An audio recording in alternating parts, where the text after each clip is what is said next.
দেশের গণমাধ্যমগুলোর পাশাপাশি আন্তর্জাতিক গণমাধ্যমগুলো ফলো আপ করে প্রচার করেছে ঢাকায় বিমান বিধ্বস্তের খবর।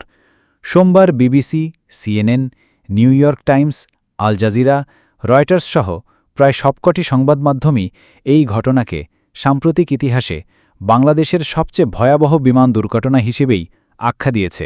ব্রিটিশ সংবাদমাধ্যম বিবিসির প্রতিবেদনে বলা হয়েছে, দুর্ঘটনার সময় স্কুলটিতে ক্লাস করছিল 4 থেকে 18 বছর বয়সী শিক্ষার্থীরা। আগুনে পুড়ে বহু শিক্ষার্থী ও অভিভাবক গুরুতর দগ্ধ হন। স্কুল শিক্ষক মাসুদ তারিক বিবিসিকে বলেন, আমি পেছনে তাকিয়ে শুধু ধোঁয়া আর আগুন দেখতে পাই। একই অভিজ্ঞতা জানান শিক্ষার্থী ও অভিভাবকরাও। সংবাদমাধ্যম রয়টার্সও এক প্রতিবেদনে সামরিক বাহিনীর বরাত দিয়ে ঘটনাটির বিস্তারিত প্রকাশ করেছে।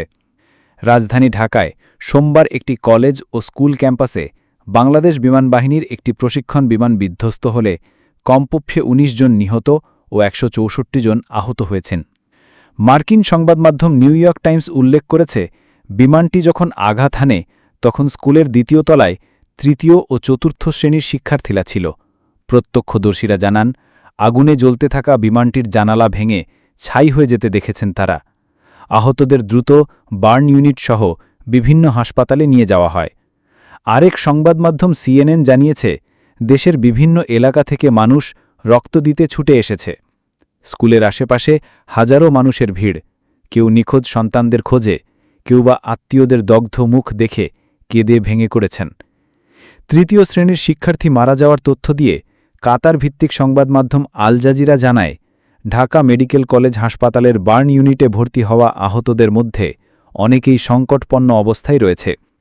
ভারতীয় সংবাদমাধ্যম ইন্ডিয়া টুডের প্রতিবেদনে বলা হয়েছে, বাংলাদেশ বিমান বাহিনীর বহরে থাকা চীনের তৈরি একটি F-7 যুদ্ধবিমান প্রশিক্ষণ মহড়া চলাকালীন বিধ্বস্ত হয়েছে।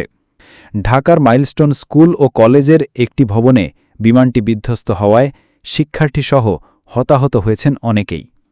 প্রশিক্ষণ বিমান বিধ্বস্ত হয়ে কমপক্ষে ১৯ জন নিহত ও আরও বেশ কয়েকজন আহত হওয়ার তথ্য জানিয়ে সংযুক্ত আরব আমিরাতের দৈনিক গালফ নিউজের প্রতিবেদন করা হয়েছে। মালয়েশিয়ার সংবাদমাধ্যম দ্য স্টার তাদের প্রতিবেদনেও এসেছে বাংলাদেশ বিমান বাহিনীর একটি প্রশিক্ষণ বিমান বিধ্বস্তের কথা। এই বিমান দুর্ঘটনার খবর শুধু বাংলাদেশেই নয়, গোটা বিশ্বেই সঞ্চার ঘটিয়েছে বেদনার।